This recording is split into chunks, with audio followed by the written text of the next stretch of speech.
Your Etsy sales have slowed down and you're wondering, is it just me? Is my shop failing? Or is this just part of the game? The truth is, most sellers see a dip this time of year, but the ones who thrive know exactly how to turn slow seasons into growth opportunities. In today's episode, I'm breaking down why this happens, what the data says about consumer spending right now, and most importantly, what you can do today to keep your business moving forward. Let's dive in. Welcome back to Etsy and Ecom with The Professional Mom. If your shop has been experiencing a slowdown, you are not alone. This time of year tends to bring a natural dip in consumer spending across e-commerce. The key isn't to panic, it's to pivot. Let's talk about the market overall and understanding why we see this slowdown. There's a natural seasonality in retail, and retail data shows us that post-holiday spending fatigue actually can extend all the way through February and even March. In fact, in the US, retail sales dropped almost a full % in January 2025, which is the largest decline in 2 years. So we're seeing an overall combination of consumer exhaustion after all the holiday spending and a lot of other unpredictable economic factors that contribute to the trend. If you take that to Etsy specifically, slower sales in early quarter one are common for the same reasons. And while specific numbers fluctuate, historical data suggests that many sellers may see a 5 to 15% dip compared to quarter four. If you're in that boat, do not worry. Today, I want to focus on not just talking about waiting it out, but we're going to discuss how to turn quieter times like this into strategic opportunities that position your shop for stronger long-term growth. First, let's understand the seasonal trends and shopper behavior. This is important to look at the big picture so that when you apply to your Etsy store, you recognize what the average consumer is shopping for and when and what kind of money they are willing to spend. So initially, the obvious thing is that we have this post-holiday spending shift.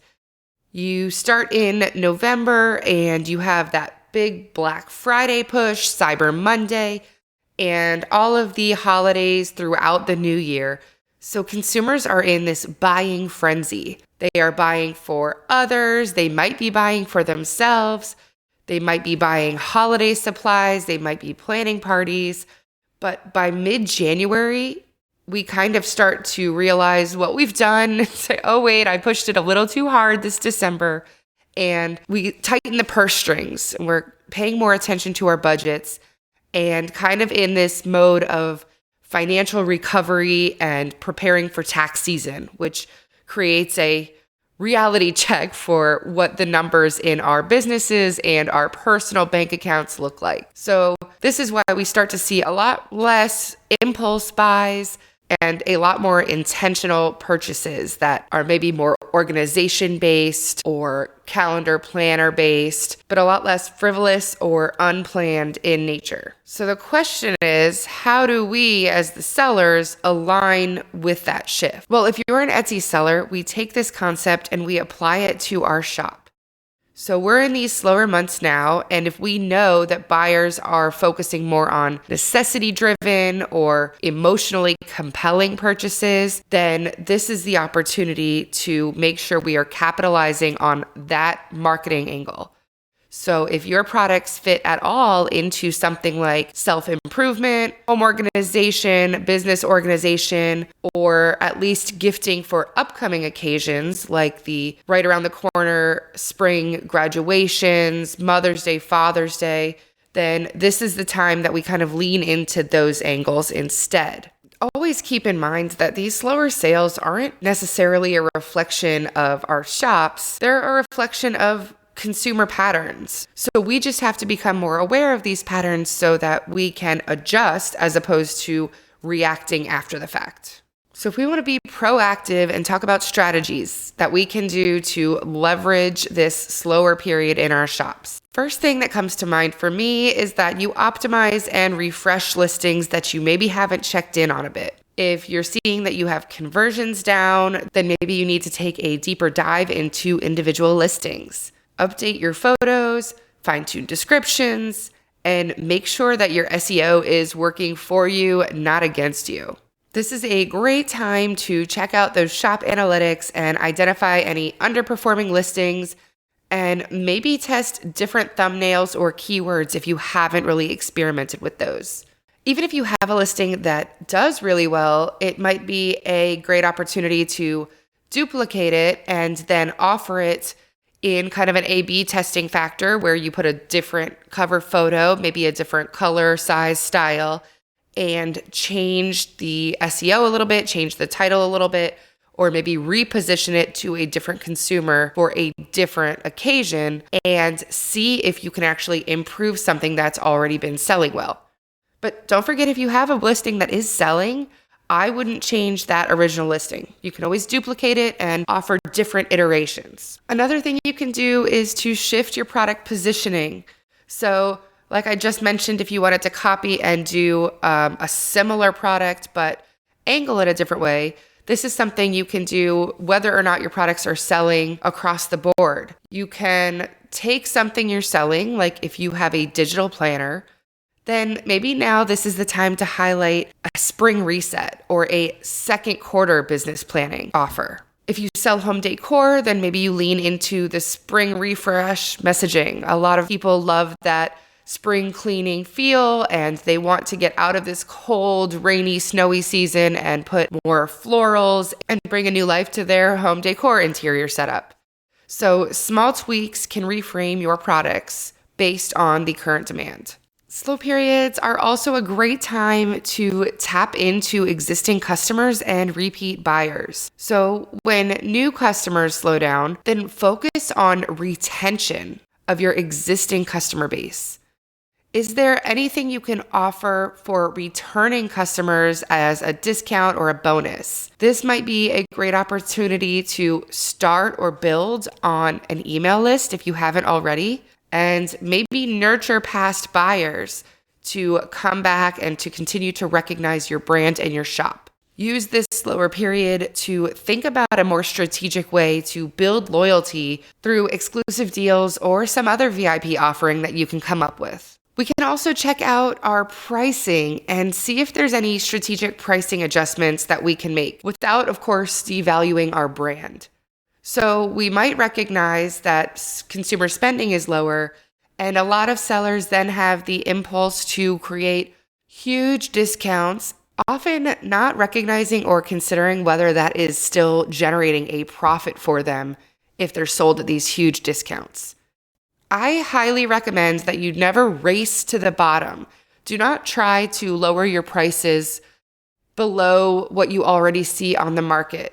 You want to make sure that you keep your brand value, but instead of a blanket discount and going in and saying everything's 75% off, consider other offers that Etsy allows us to bundle together. There's a great feature that has offered 2 or more specific features together, and then you can create a specific discount. So in one of my shops, I have, if you bundle these 3 digital products, then you'll get 50% off, which actually makes it a really great deal for the buyer and still increases my customer cart value. This could also look like adding free shipping at a different value point or across your shop at that $35 threshold Etsy likes to see if you haven't already. Or you can test other limited time offers that incentivize customers to see it and purchase instantly. Now, this podcast is called Etsy and Ecom, and part of that is making sure that we keep our eyes on the overall e-commerce landscape and other opportunities. So, of course, this is a great time to consider ways to expand your visibility beyond just Etsy. So even if you are newer to the market, this is a great time to start exploring multi-channel selling. Could your best sellers perform well on other platforms? Or do you have a social media presence that is asking you about where they can buy your products, and yet you don't have a direct link? So you're still sending them to Etsy and losing that extra margin that you could be making if you convert the sales yourself.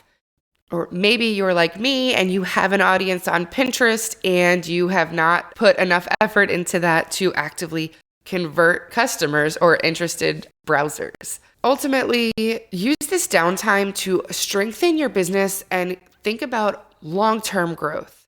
We don't want to think about just sales and how I can get more sales today or tomorrow. What can we do to either batch content, streamline the business, streamline the workflow, or test new strategies?